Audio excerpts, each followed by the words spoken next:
Hi, this is Barb Crowley, and welcome to Metaphysics, A View Through the Veil. Today we're talking to Coby Michael. He is an occult herbalist, a magical practitioner who teaches about the ritual use of poisonous and psychoactive plants. He's the author of The Poison Path Herbal and co-author of Leah Witch. He owns and operates a Poisoner's Apothecary, an online shop and educational resource for the poison path. He has been blogging since 2016 and has written articles for Alron. How do you say that, Alron? Alron, yep. Yeah, good. The Poisoner's Guide, The Witch Magazine, The Witch's Almanac, and he lives in St. Petersburg, Florida. We were just past the hurricane down there, the last hurricane, and he is doing well. So I'm glad to have you on the show with me. And so, Coby, how did you ever first become an herbalist, but then get into the poisonous part of the herbs? And psychoactive. I understand the psychoactive more than the poisonous. Yeah, for sure. There's a lot of kind of crossover between the two as well. I've always been interested in plants and attracted to the natural world since I was a really young child. Grew up gardening with my grandparents and just kind of being surrounded by different plants and flowers and vegetables and things like that. So Have you natural med. always, I'm sorry, have you always lived in Florida? No, I've only been down here for just over 3 years. I'm originally from Indiana. Oh, okay. Yeah, because it kind of, tells me where'd you learn about plants and what plants did you learn about? What's in Florida and what's in Indiana? Totally different. Yeah, totally different. So I grew up with all four seasons. Mm-hmm. Really getting to tap into that cycle of growth and death and rebirth that you get in places that freeze during the winter time. Right, right. But Before I've Florida, where you grow and then you boil and then you grow. That's really the yeah. way it goes down there. Yeah, with that heat. Yeah, it's definitely been an adjustment and Mm-hmm. kind of tapping into the seasonal cycles that are down here. There's a little bit, I guess the variation is a little bit more subtle. There's different like sort of cues that you start to notice as the seasons change.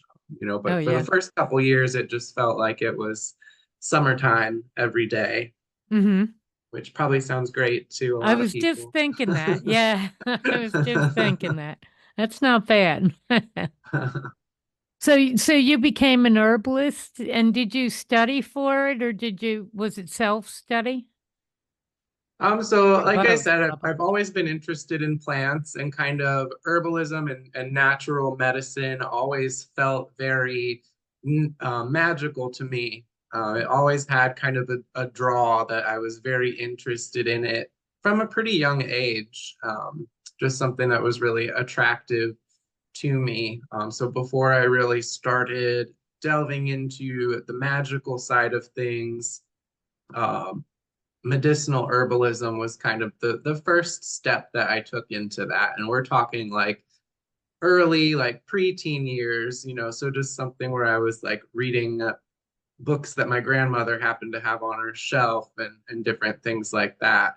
Mm-hmm. So it was always something I was drawn to. And that's why I call myself an occult herbalist.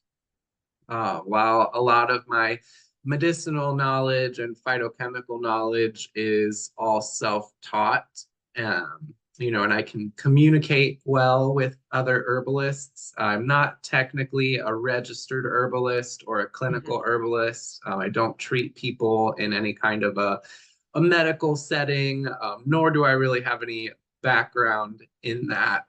So it's all kind of things that I picked up along the way. Yeah. So how did you get into the dark side? The dark side of herbalism. Well, I think the dark and the mysterious and the unknown is something that I've always been attracted to. And I think that it was just a matter of time before I was able to find that in the plant realm. Because, you know, at face value, we typically think of plants as being very life-giving and light and healing. And they very much are all of that. But there are other plants that seem to exist in a wholly different category, and exude this sort of different energy, through their history and their folklore and their chemical action, that sort of take on this darker and more mysterious tone. So it was, I guess, through my investigation of more what we would call traditional witchcraft or medieval witchcraft, through Hmm. ideas like the witch's sabbat and the witch's flying ointment and sort of European witchcraft superstition, that I really began to become introduced to this body of folk knowledge that was associated with poisonous plants and other dark herbs. A lot of herbalists will tell me that that the plants that you need as you know, as a medicinal, in a medicinal way, will happen to grow around you. What is that called? Synchronicity of herbs, or I might have the wrong word for it, but they Yeah. just happen to grow where, if you, let's say, have a skin issue, suddenly the herb that you need for your skin is now grown in your backyard or your neighbor's backyard, and you don't remember seeing it before. That the earth is very supportive. But how does that extend to poisonous herbs? Yeah, so you know, plants do have a way of popping up where they're needed, especially when we start to kind of pay attention to the world around us.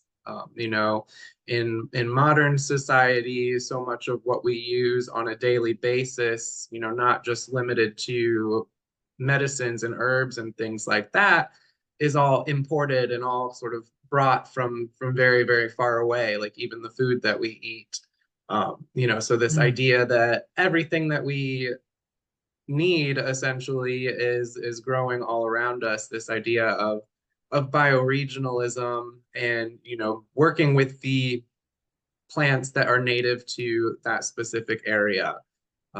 You know, so when we think about like human evolution too, and indigenous cultures and their connection to the land that they live on, that they've lived on for thousands and thousands and thousands of years, like those people have also evolved alongside all of those plants, you know, so there's this really, really intimate connection to, you know, the plants that grow locally. Um, Hmm. Now with, you know, humanity is pretty much scattered all over the globe, so it becomes Right. a little bit more muddled, I guess. But yeah, and that's how plants really kind of reach out and speak to you, and you can get an idea about their spiritual medicine and different things that are coming forward that need to be healed based on, the plants that you start to notice around you. You not only poisonous, I went there first because that's most interesting. Um, but you did the psychoactive as well, plants. Yeah. Yeah. And Yep. have you tried them all? Probably not all. I mean, there's a whole slew of plants out there that we could put under the category of psychoactive. And just like kind of understanding the word poison too. A lot of times that gets applied to various different plants, fungi, as kind of an umbrella term. You know, so when we hear the word poisonous, we always go right to, you know, the worst case scenario of That's where pest. I went. Yeah. However, a lot of the poisonous plants have psychoactive properties, they have medicinal properties. So there's a lot of back and forth between what qualifies as something being poisonous, what qualifies as being psychoactive. You know, even the psychoactive plants that we would consider, you know, non-poisonous, I guess, would like things like cannabis or magic mushrooms, you know, things where the lethal dose is just like astronomical. they have some of those poisonous associations too, simply through their journey through human understanding and kind of the demonization that has rose up around them through, people giving them these baneful associations, based on the fact that they were psychoactive. We Hmm. think of like different names for cannabis, like devil's lettuce, Hmm. reefer madness, all of these like crazy stories about, Billy Joe back in 1954 smoked a joint and murdered his whole family because of it, kind Yeah, of yeah, thing. yeah. But it's any, I'm not even sure any of that was really true. It became Exactly. almost a political thing, and these stories that went with them. I don't know. Certainly with cannabis, if any of that is really true at all. Do you know any of those stories? Are any of them true?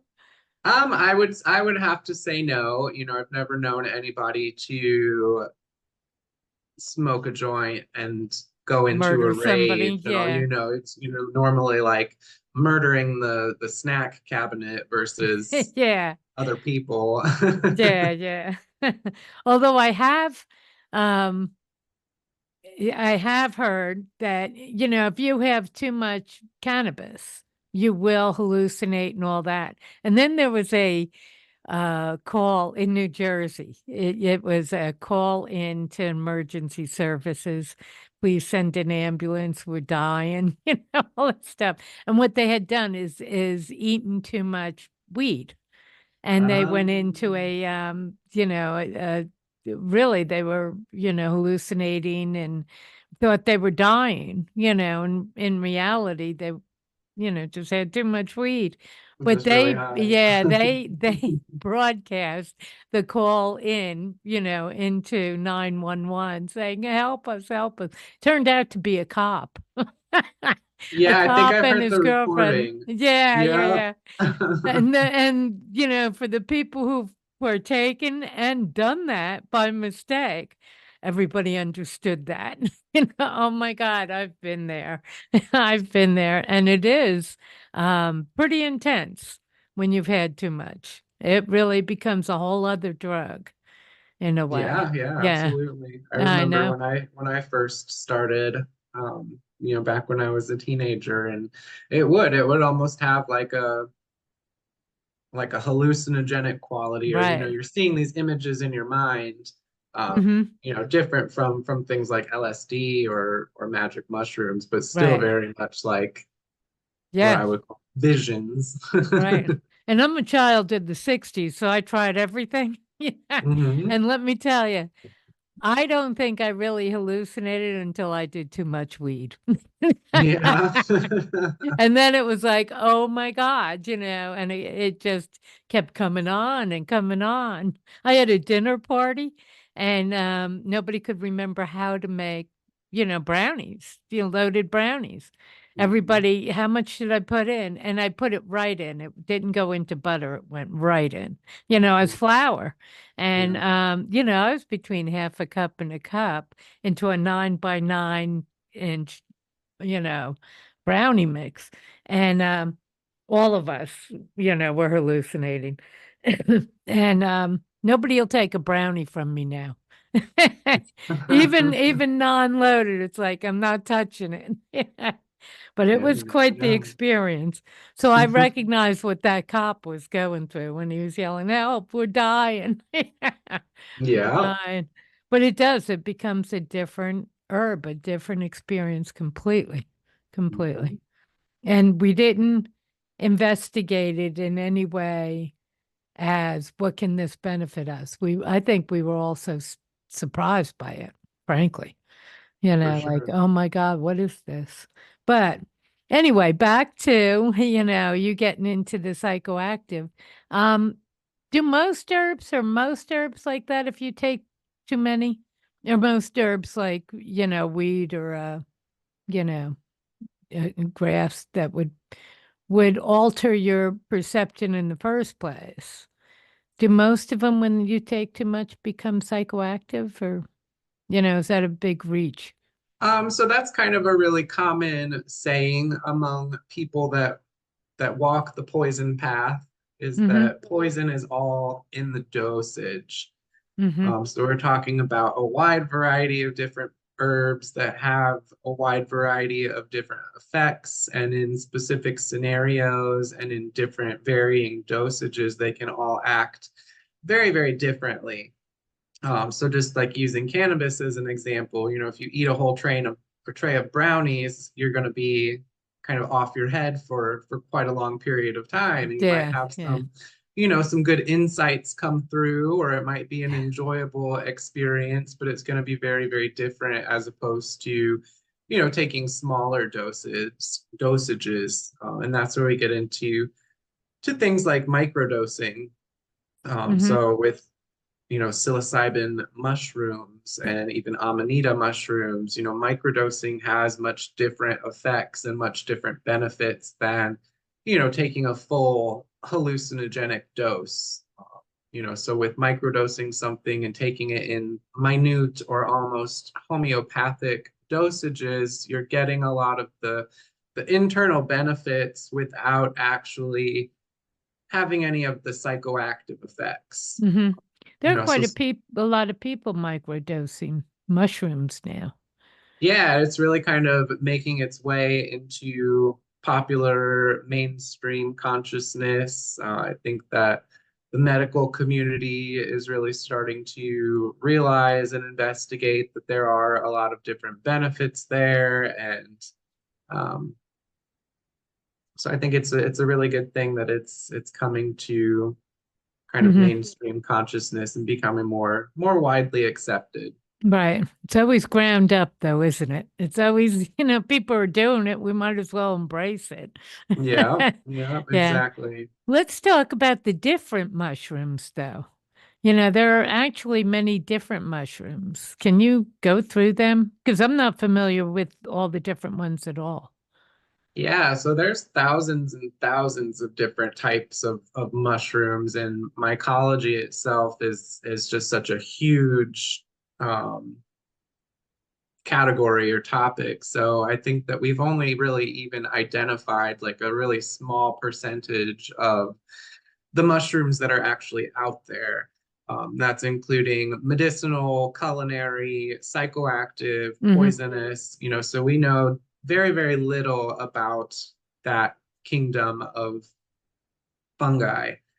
So there are the magic mushrooms. Talk about those first, the psychoactive Yeah. mushrooms. So the People are most psilocybe. interested in. Yeah, Yeah. yep. So those are the ones that we would term as being psychedelic or Hmm. psychoactive in sort of the textbook sense of the term, something that causes, hallucinations, visions, euphoria, all of these different visual, auditory, and perceptual changes. So that's what we would term psychoactive or psychedelic. Those are the ones that people are microdosing for, helping with anxiety, depression, healing from trauma, recovering from addiction. Because the way that the mushrooms work is that they help us to rewire our nervous system, create new neural pathways that allow us to get out of those states that we can be stuck in. So like different cycles that are unhealthy, or different, chemical imbalances, or anything that's kind of going on in the mental and emotional realm. The magic mushrooms can help us heal that. When taking them too, there's also like a really large amount of kind of internal dialogue that happens. Hmm. So in a way, the mushrooms kind of become the therapist, or allow you to kind of step outside of yourself and become a therapist for yourself. So when you are going on a mushroom journey, there's a lot of pretty visuals and good feelings and things like that, but a lot of the growth and the healing and the insight that comes from those experiences come from that internal dialogue that starts to happen, and your brain will just start to like chatter about things that, maybe happened way back in childhood, or Hmm. a past relationship or a past experience, and you're able to kind of like talk yourself through those things in a way that facilitates a lot of healing and growth, depending on whatever it is that you're consuming it for in the first place. And that's not just limited to psychoactive or magical mushrooms, but also something that can be done with medicinal mushrooms. So they would be considered adaptogens. So things like reishi, chaga, lion's mane, different things like that also have that sort of neurological rewiring effect on a more subtle level. They're not something that's going to make you hallucinate or trip or have a psychoactive experience, but they're still able to get in there and kind of shift things around mentally, emotionally, and energetically to help, facilitate healing in different ways. And that can happen not only on the homeopathic side as well, or the microdose side, as well as in amounts that would, make you hallucinate. Yeah, so the hallucinations are just kind of a byproduct, I guess. Not everybody is ready for that or interested in Hmm. that or looking for that. So with microdosing, you're able to get all of the healing and medicinal benefits by taking a tiny amount over a longer period of time. Hmm. So I think personally, a lot of the more long-term and profound benefits and changes can be achieved through microdosing versus taking a macro dose to where you would have, hallucinations or be tripping essentially. Yeah. So sometimes that is necessary to kind of help reset things, and that would be kind of done in more of a context of a plant medicine ceremony, where you set out to achieve a specific intention, and then through the ritual process and the consuming of the plant medicine, you would go through this more intense healing process over a period of, 3 or 4 hours, which is generally how long it will last. And then there's a period of integration after that that can last, for a number of days after, everything has worn off and you go back to normal consciousness, but you're still kind of subconsciously processing all of these things that happen during the ceremony. Hmm. So they both kind of get to the same goal or same end. It's just one is more intense over a shorter time period and then integration, and then the other one is smaller amounts taken over a number of days, months, Hmm. that kind of more slowly and more subtly help with those things. And the microdosing, it's a couple days on, couple days off because your body will get used to it and I guess discount it. Yeah, yeah. So they're normally structured in, you know, say like 3 days and then take a break for a day or two and then back on for 3 more days. Yeah, Some yeah. people will microdose to manage more like chronic anxiety, depression, bipolar disorder, different things like that are more of a chronic nature. So Hmm. something that's not necessarily needing to be healed, but something that is just kind of with you and it's helping to manage that. Yeah. Um, Mushrooms um, are fascinating to me in the fact that there's such a wide breadth of mushrooms and they do so many different things and they're not investigated very well. So we've been talking about the psychoactive ones, but then we've got the ones that we use culinary that we use in cooking. But then there are other mushrooms that industrials looking at, and what can they do for us, cleaning up the environment or, any of these. And I've only read a little bit about this, but this is a huge family of plant. that pretty much works everywhere. It's kind of interesting that way, but also so under investigated. And I kind of think of it as the cockroach of herbs that, that you can bomb the planet and, fungus or mushrooms will survive. Yeah, yeah. you know, but what about the other parts of the mushroom or, what's new coming up with them, that people are starting to use? Are they Um, using them in any way to absorb oil in the ocean? I mean, I've read something about that, but I don't know if it's true. yeah, I there's don't all know kinds what's of true anymore. right. All kinds of research being done in the, the potential benefit of environmental issues, cleaning up the ocean, soil remediation, Hmm. pulling different toxins and heavy metals out of the soil that's been corrupted, dealing with the human waste problem, like all of the trash and plastics and things like that. Like I know there's even like certain mushrooms that are able to essentially eat and digest and break down plastic. Hmm. So helping with like landfills and things like that. Paul Stamets is really widely known in the mushroom community. He's So a he would host defense guy. the Is what? is his product host defense? That sounds familiar. I think I Yeah. bought a bottle of it a while ago. Yeah, I Don't think remember. that's his That sounds right. Yeah. product. Yeah. And he is well known Mhm. in that he started very early, singing the praises of mushrooms. Yeah. Yeah. Yeah. They've been around for since way before us and will probably be around way after us and could Right. probably solve all of the problems that we've created if we put enough energy into it. And there's even some people that say that fungal spores or mushrooms essentially came from outer space and were kind of the first thing to like populate the planet as far as being the Really? first like living organisms to live on the Yeah. surface of the planet. Wow. Has anybody found any on any other planets? I don't know about planets, but I want to say that I don't know if it was like not asteroids, meteorites, rocks that fall from outer space or whatever, if they found like fungal spores on those.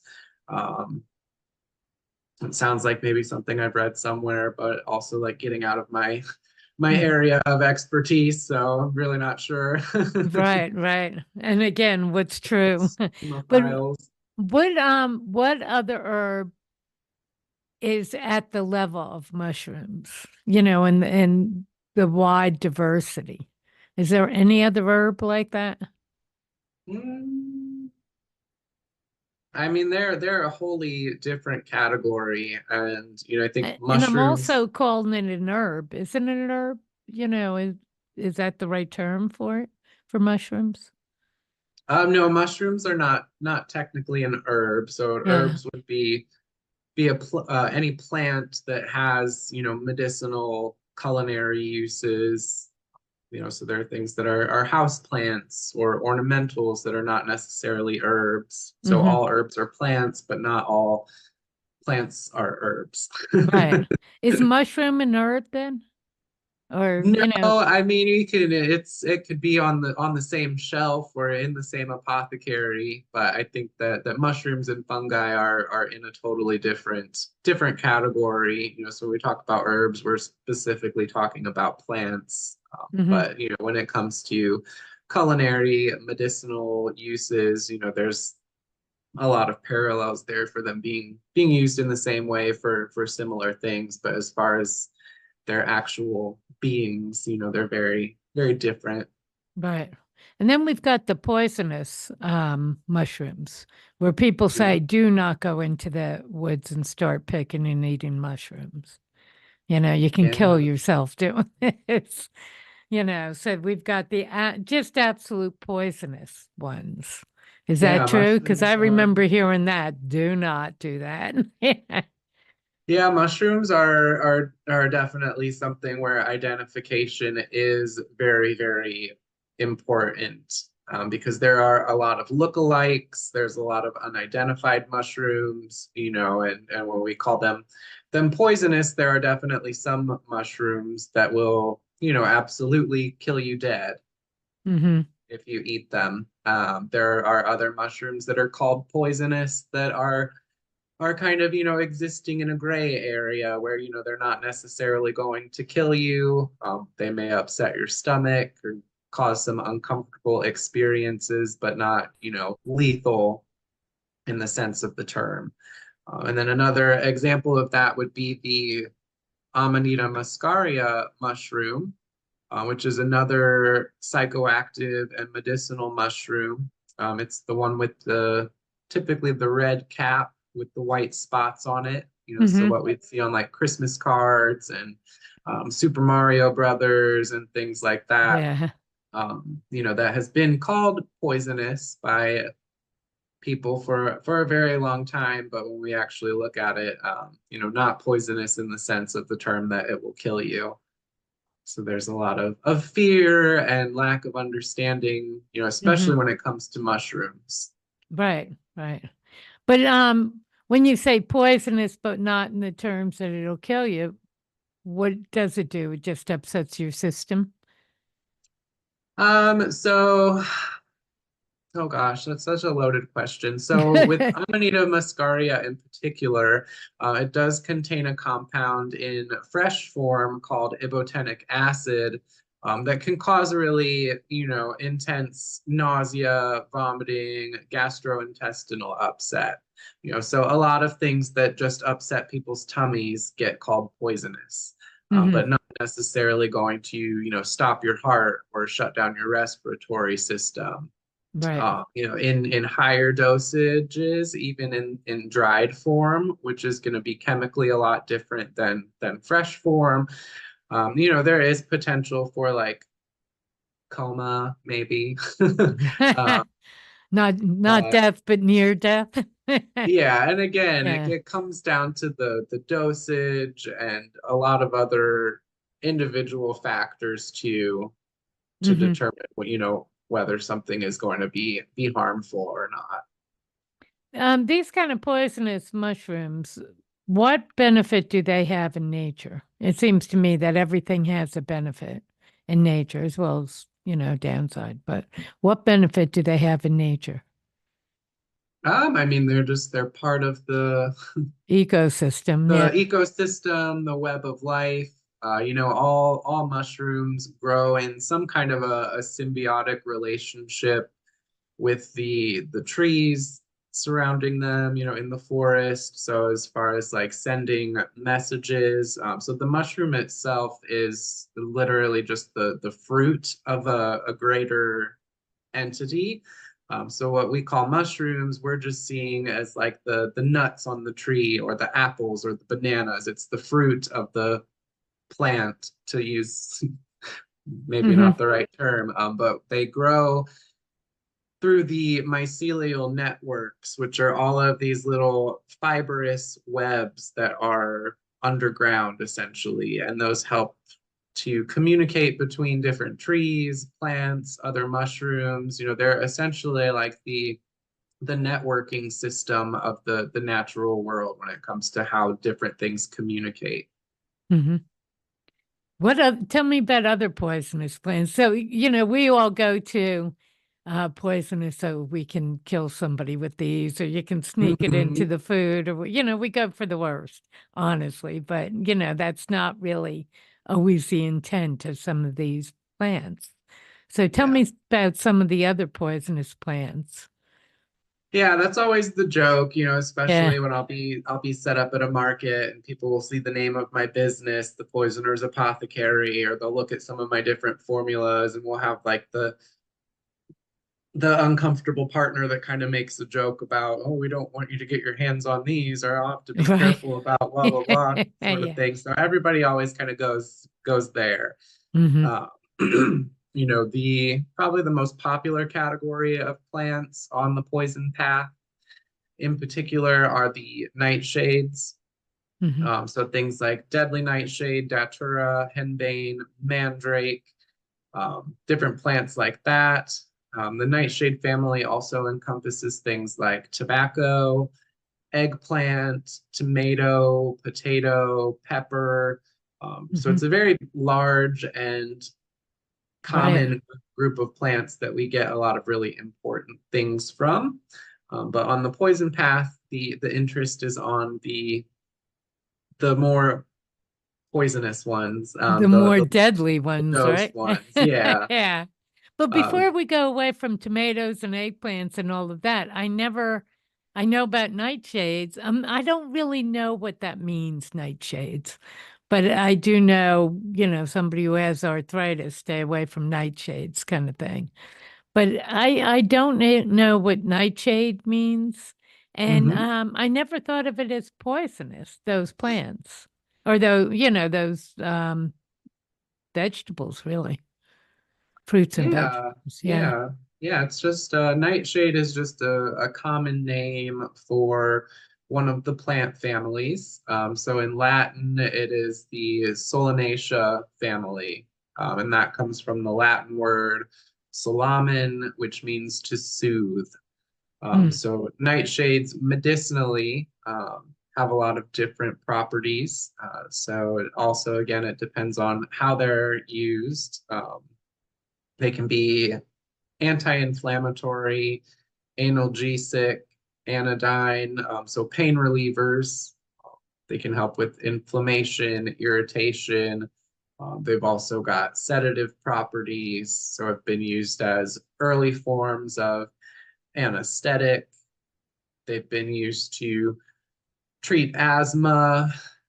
Um, they're also used in, surgical operations to keep the body fluids inside the body or out of the way of Hmm.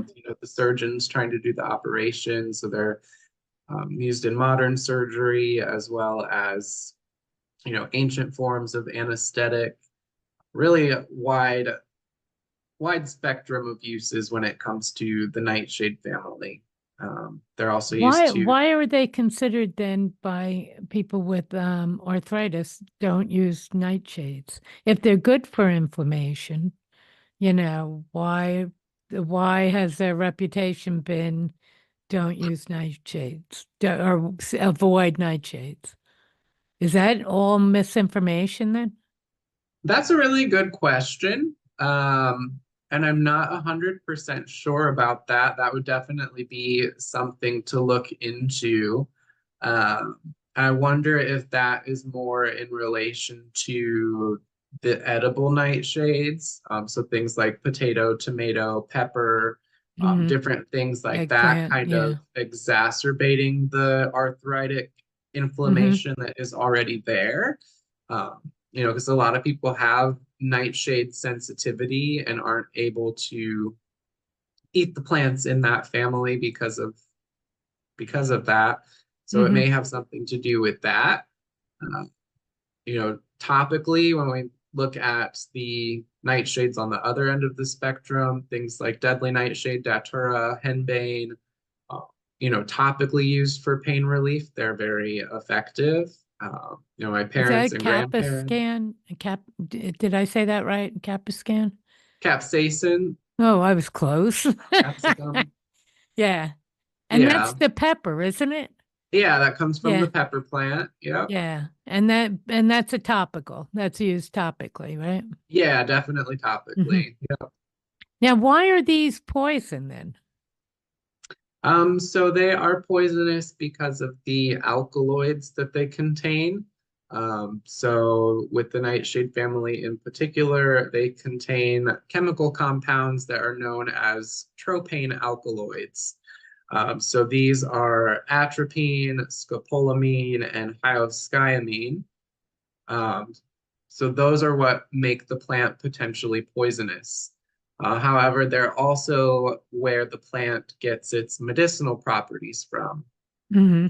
So all of those are used in modern pharmaceutical medication, and have been used in herbalism for a very long time to treat different things. So it's the same chemical compounds that make a plant poisonous that also make it medicinal. It's all about the application and the dosage. So things like atropine being used to treat gastrointestinal issues, irritable bowel syndrome, gastric spasms, different things like that when taken internally in very small doses. But they're also capable of causing effects on the central nervous system that can slow respiration, slow the heart rate in higher dosage. And so there's a narrower margin for potential risk when it comes to low dose herbs like plants in the nightshade family when you take them internally. So they're things that are typically used by herbalists, clinical herbalists, naturopathic doctors. The pharmaceutical industry all has their like synthetic varieties of the same compounds. Right. So they have to be used in the right way and in the right context in order for them to be medicinal. Topical application is much safer because the means of absorption is different than if they were to be ingested internally. Right. What does cooking do to them? Does it enhance or break down, or is it different per plant? So the tropane alkaloids don't really break down when they're heated.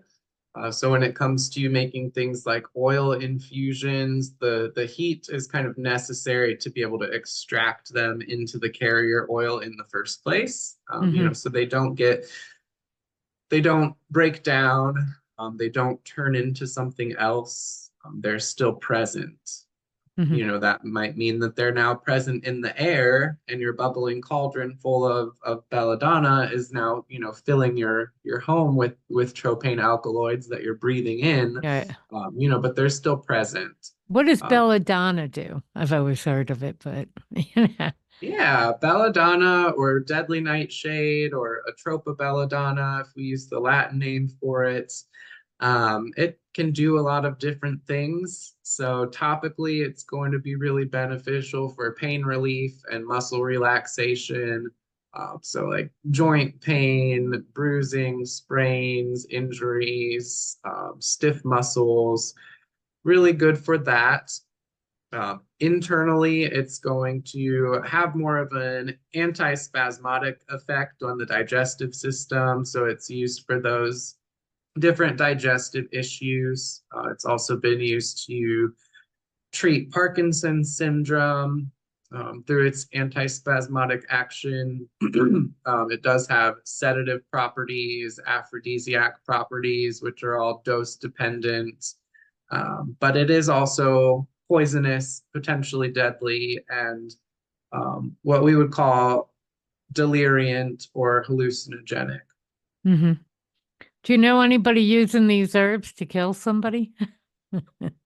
It's definitely been done historically, and up until relatively recently, I think there's been different cases in the 19th and 20th century where either the raw plant material or even the newly isolated atropine and other tropane alkaloids have been used in different homicide cases. There's the case of Harvey Crippen, who I think murdered his wife. I don't Yeah, know so him. Is that in the United States? I believe it was in the United Kingdom. And what did he use to murder her? And how did I he think do it was it? I think it was isolated hyoscyamine, which is really similar to atropine, just one of those main tropane alkaloids. Yeah, what's the normal, because you're using scientific terms, but what is the normal, what is the name of the herb that I would understand? Oh, it would be deadly nightshade or Mhm. belladonna. Okay. Yeah, that's what I was wondering. Yeah. What is a traditional ritual, entheogen? I don't know if I'm saying that right. Yeah, entheogen. So entheogen is a term that can be applied to any kind of psychoactive plant medicine. Hmm. It's essentially another way of saying psychoactive or psychedelic. Hmm. So entheogen comes from the Greek, which means to generate the divine within or to create the divine within.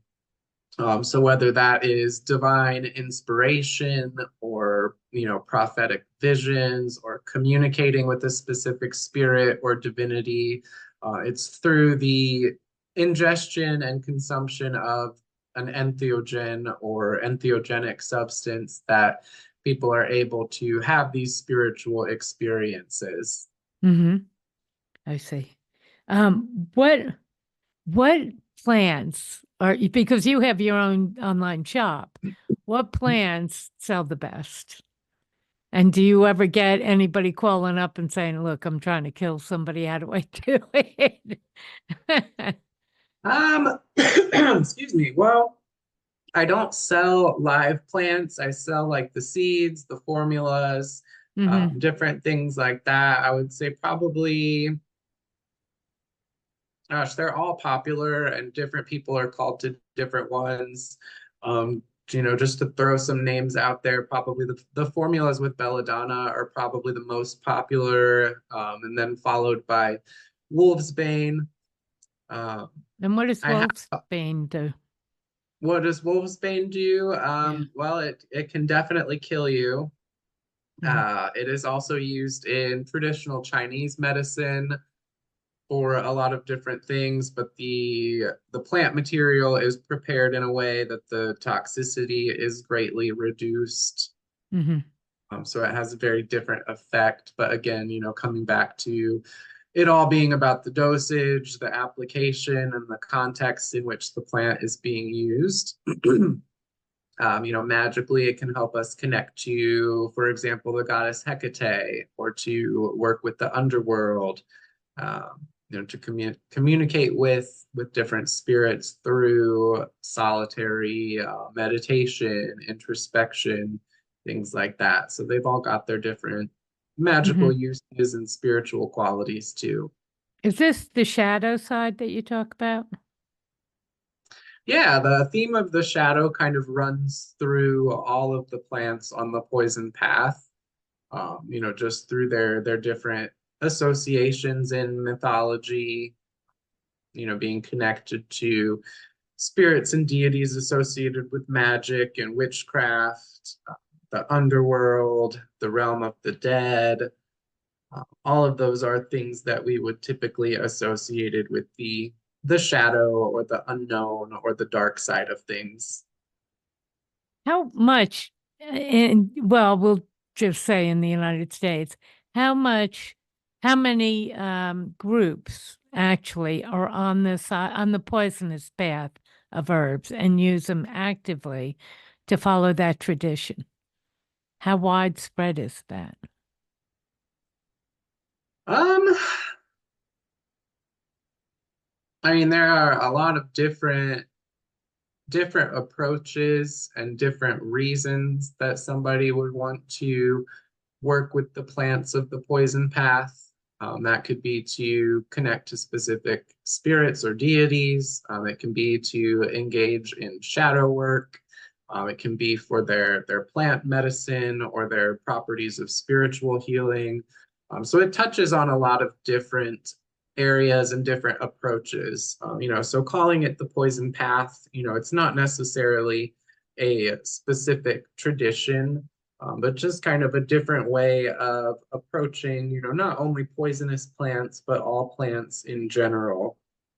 So they manifest in different ways, in different forms for different people. And I think that it is something that is growing in popularity and interest, just through, more and more people wanting to talk about it, but Mhm. also through things like cannabis and psychedelic mushrooms and all forms of plant medicine in that regard kind of becoming more acceptable in the mainstream.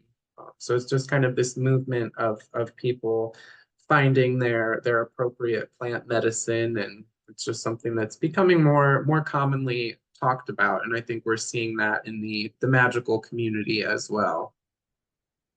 Um, before um, before the 1970s, basically, where abortion became Roe versus Wade came in and all of that, women used plants to avoid pregnancy Mhm. or to abort when they were pregnant. What were those plants? What was used?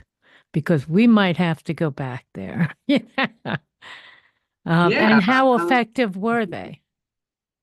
Well, that again is kind of outside of my area of expertise. So You see, I absolutely. kind of put them into the poisonous part. Is They that are wrong? through that association and kind of that demonization that comes along with people being able to make their own choices about their own bodies, and the plants Mm-hmm. are kind of empowering people to be able to do that. Just a couple that come to mind, and I'm sure there's a whole lot more out there. Mm-hmm. Um, Plants like mugwort, blue tansy, I think Queen Anne's lace is another possible one. But again, with that, it is herbal medicine. It's not always perfect. There's a lot of potential risks that come along with that. So definitely not something that I recommend anybody try at home or on their own. But find a clinical herbalist or midwife that really specializes in that and understands all of the potential dangers that come along with that. Mm-hmm. But is there a contraceptive um, herb that was used, 150 years ago? I mean, women had a lot of kids, so maybe there wasn't. you know? So Yeah, I mean, I'm sure there's a plant out there for everything, and I think in the modern West we've kind of lost some of that knowledge. we've Uh, lost quite a bit of the knowledge. Yeah. yeah, yeah. So I definitely think there's a plant out there for everything. I was just reading a book by Barbara Griggs called Green Pharmacy, and it's Mm-hmm. about the history and evolution of herbal medicine in the West. But they're talking about plants from the New World or the Americas that became popular in use. So we're talking about a lot of indigenous plant medicine from North America, South America, and I think that there was mention of a plant that was used by indigenous peoples that would act as a contraceptive or essentially like birth control, Mm-hmm. where depended, the dosage determined whether it worked for X amount of months, or if you took enough of it, it would essentially like render you sterile for the rest of your life. I don't Wow. know what the plant was or Yeah, what, you're going to get a lot of questions but here. yeah. Yeah. Wow. Yeah. And there's been I'm going back over 30 years, but there has been from the pharmaceutical side, I think, a real attack on herbalism. On And I know in Canada and in Europe, they've um, you know what? I don't know what's true. I'm just going to say it, and I'm not sure. But they've demanded that the dosage be, uh, you know, um, be made smaller, almost so that when you go to a store and you get an herb, it may not work because they're not allowed to have the right dosage or have a smaller dosage. Do I have that right? It just seems like there was a war against herbs for a while there, and the Um, use and the value of them. so herbalism is regulated a little bit more in other parts of the world, especially Canada, Europe, Hmm. Australia, where things are a little bit more regulated than they are here in the United States, because herbalism largely is an unregulated industry or area Hmm. of practice. I think that there was definitely a period of transition, I think, as modern pharmaceutical medicine started to become more mainstream. Hmm. So at one point, herbal medicine was something that everyone essentially had some knowledge of. Yeah. It was typically, women's knowledge, different home remedies to treat just really common ailments that like essentially everybody deals with. So that Hmm. was just a very widespread kind of understanding of how to do that just for general health. And then moving into the modern period where now everything is, manufactured and marketed, and we've got these big corporations that are profiting from the synthetic versions, because so much of what we use in modern pharmaceuticals is derived from plants. It's Hmm. just been either extracted or synthesized and given a different name or a patent, and then Right. sold back to people for a really high markup. So I think that there probably was a period of some kind of trying to discredit natural medicine to get people to kind of shift over to these more manufactured cures or alternatives. Hmm. Yeah. Actually, we're coming to the end of our time, so I want to make sure that people know where to get your book and the name of your book and where to get hold of you. So can you Yeah. share that? Yeah, the book, both of the books, the Poison Path Herbal and the new Poison Path Grimoire, you can get those wherever books are sold, your local occult shops, Is it Amazon, available Barnes and now Noble. or it's coming out November It 2024? technically comes out in November, but I think it's more or less available. I'm starting to see Hmm. it pop up in different places, so Oh, I know okay, that good. the copies are out there. Yeah, good, good. Yeah. Yeah. And how about getting hold of you directly in your online shop and you know. Yeah, you can visit my website, thepoisonersapothecary.com. That's where my blog, my web store, and all of the information is. You can also check out my Patreon, patreon.com/poisonersapothecary, and follow me on social media at poisonersapothecary as well. Okay, great. Thanks so much for being on the show. It's been enlightening. A lot more about herbs than I knew. And thanks for being on the show with me. Thanks so much for having me. Great.